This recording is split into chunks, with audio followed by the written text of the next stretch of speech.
Dragon Slayers Academy 14 Pig Latin, not just for pigs. Chapter 1. Wiglaf lifted the bun on his sandwich. There was a pile of stringy brown glop underneath.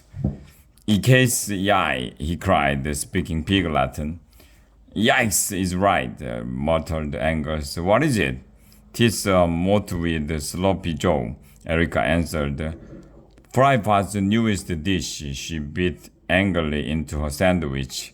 Erica loved everything about DSA, even the food.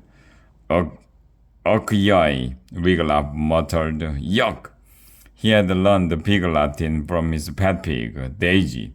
He now spoke it with ease. A wizard had put a speech spell on Daisy. It was supposed to make her speak English. But when Daisy opened her mouth, out came pig Latin. And no wonder. The wizard was Jellock. He couldn't do even the most basic what begun spell or sneeze no more spell without messing it up. A speech spell was far beyond his powers. "Ah!" Angus pushed away his plate. "'Tis a good thing my mother sent me a giant goodie box this month." Wiglaf watched longingly as Angus drew a medieval marshmallow bar from his tunic pocket and took a bite. If only Angus liked to share, but alas, he did not. "We had barely bread burgers for lunch at my old school," said Janice. "They tasted like dirt. But mot with the Sloppy Joes are worse." "At Princess Prep," said Gwen, "we had the princess and the pea soup every day." She sighed. "I didn't like it much, but I'd trade my emerald tiara for a bowl of it right now." "Attention!" called Headmaster Mordred as he strode into the DSA dining hall. His red velvet cape streamed out behind him. Thick dark hair sprang from his head. He wore shiny gold rings on all his fingers, and on both thumbs too. Wiglaf and the other students jumped up. "At ease," barked Mordred. "I have news." The dining hall grew so quiet that Wiglaf could hear that the rats fighting over crumbs under the class 1 table. Mordred's violet eyes glowed with excitement. "I do not believe in wasting time with school vacations." "That's not news, Uncle Mordred," said Angus. "We all know we've never had a single day off from school." "At Dragon Workers," said Janice, "we got a whole week off in the summer." "Silence!" snapped the headmaster. "I have a treat for all you lads and lassies." Mordred smiled at the new girls. His gold tooth sparkled in the noonday light. "Tomorrow, Saturday, and Sunday," he went on, "some very important people are coming to a meeting here at DSA. "Is Sir Lancelot coming?" Erica asked eagerly. The famous knight was her hero. A tapestry of Sir Lancelot slaying a dragon hung on the wall above her cot in the temporary lassie's dome. "No, the people who are coming are teachers," Mordred said quickly. "Yes, that's it, teachers. They are coming here so I can teach them how to be better teachers. So you lads and lassies get a 3-day vacation. You get to go home." "Yay! Hooray!" cried the students. They stomped and cheered. The noise sent the rats under the class 1 table, dashing for their hole in the water. Home! Wiglaf had not been home in ever so long. He would see his mother, Morwina, and his father, Burgers, and his 12 brothers after eating Fry Pot's cooking at DSA. He was even looking forward to a big bowl of Morwina's cabbage soup. "There is something fishy about this," Angus muttered as the cheering died down. "Uncle Mordred doesn't give a fig about better teachers." "Go to your dome and pack your bags," Mordred was saying. "Make your cards. Leave the dome clean and as a whistle." He reached for his hourglass and turned it upside down.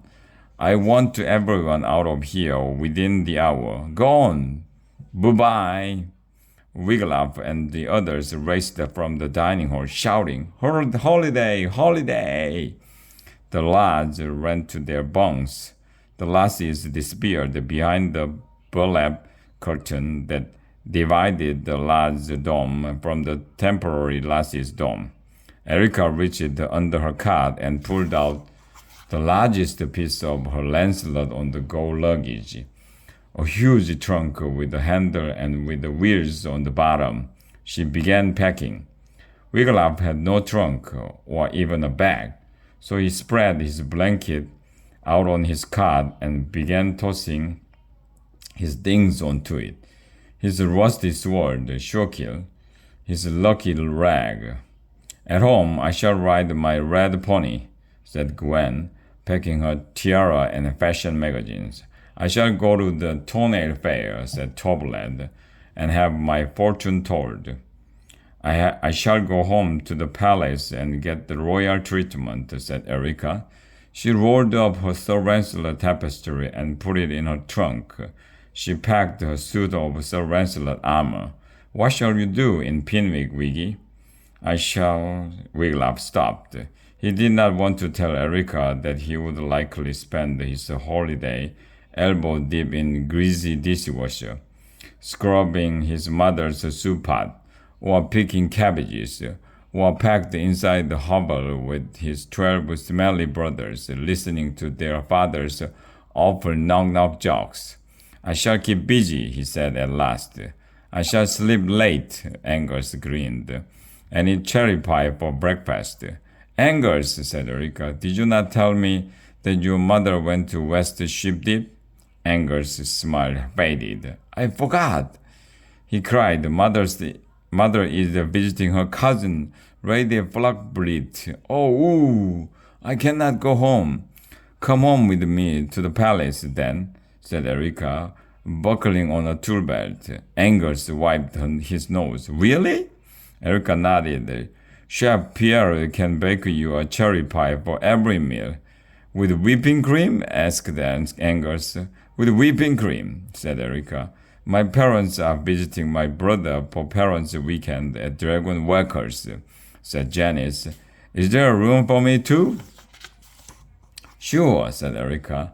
The palace has 435 bedrooms. You can take your pick. Will you come on with me too, Wiggy? She said.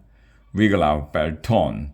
He wanted to see his family, but here was a chance to stay at a real palace. A palace with a chef who baked cherry pies. A palace where someone else would wash the pots and pans.